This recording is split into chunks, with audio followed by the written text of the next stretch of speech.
montage, eh bien c'est ce qu'on appelle un dudgeon. Donc un dudgeon, c'est un évasement du tube qui permet en fait de bloquer un écrou, hein, voilà, d'aller au fond d'un écrou, et cet écrou pourra être vissé sur une vanne ou sur un autre élément du circuit.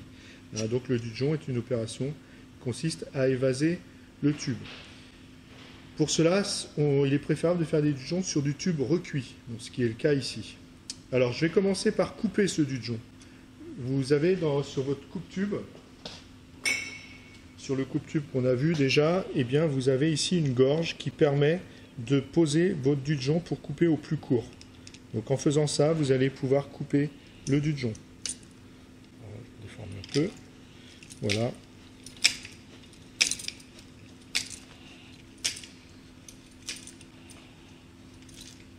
Voilà. Alors, avant de faire un dudgeon, on s'assure bien que le tube soit bien ébavuré. Alors, pour le dudgeon, hein, il ne faut pas oublier d'avoir donc ébavuré l'extrémité du tube, on a déjà vu, et surtout ne pas oublier de mettre l'écrou adapté sur le tube avant de dudgeonner, surtout si l'autre partie est déjà abrasée comme c'est ici. Et puis même s'il y a un coude, eh bien, vous voyez qu'on ne pourra pas enfiler le tube de l'autre extrémité. Donc, pensez bien à mettre l'écrou. Ensuite, vous prenez ce qu'on appelle la dudgeonnière. Donc, la dudgeonnière est composée de deux parties, hein. Vous avez ici la matrice et ici l'étrier avec le cône qui va servir à évaser le tube. Au niveau de la matrice, vous avez des tubes, des empreintes qui sont graduées en diamètre en pouces. Hein. Donc ici, je vois 7/16e, 1/4, 1/8e, etc. Et ici, j'ai 3/8e qui correspond au tube dont je veux faire un dudgeon. Donc, faites attention, donc vous mettez l'empreinte autour de votre tube et votre tube doit dépasser du côté, vous devez faire sortir votre tube du côté où il y a un évasement sur votre dudgeonnière. Je ne sais pas si vous voyez ici, il y a une petite gorge ici autour qu'il n'y a pas de l'autre côté.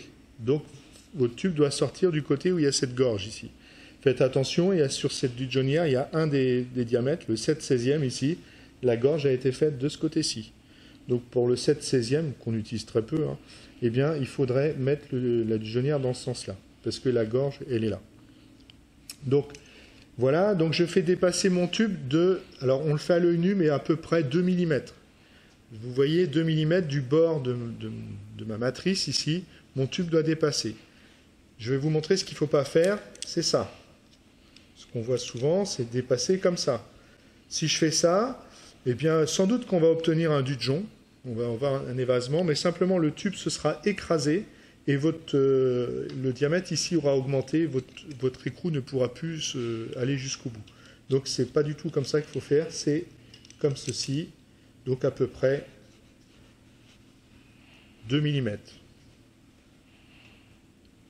Voilà, je serre fortement. Si vous n'avez pas assez de force, vous pouvez utiliser le manche de l'étrier pour agir sur les papillons qui sont prévus pour. Voilà. Et ensuite, je viens mettre l'étrier sur la dudgeonnière. Donc pour ça, il faut que je le dévisse, ce qui est le cas ici.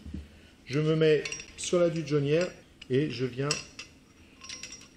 voilà, centrer mon cône ici sur mon tube. Et ensuite, je viens serrer. Alors l'opération peut être assez dure à faire, ça peut être un peu difficile. Donc ce que vous pouvez faire, si vous trouvez que c'est trop difficile de faire ça comme ça en tenant avec vos deux mains, vous pouvez utiliser un étau. Alors c'est la seule partie que vous avez le droit de serrer dans l'étau sur cet appareil-là, c'est ça. Cette partie-là, vous pouvez la serrer dans l'étau et serrer ça fortement pour être plus à l'aise pour faire votre dudgeon. Bon, alors ça va à l'école, mais lorsque vous serez sur un chantier, bien souvent, il faudra le faire avec vos deux mains. Donc ici, je vais serrer. Alors si c'est dur, on peut aussi mettre un peu d'huile sur le dudgeon. Hein, il faut une burette d'huile et vous mettez un peu d'huile ici, vous en profitez pour en mettre un peu sur le pas de vis. Je serre ici de toutes mes forces jusqu'à un moment où le tube étant buté, hein, le tube est bien écrasé entre le cône ici d'évasement et l'étrier. on voit apparaître le tube dessous là. Et donc là, le dudgeon est fini. Je n'ai plus qu'à desserrer mon étrier. Voilà, je l'ouvre. Là, on voit que le tube s'est évasé. J'ouvre la matrice.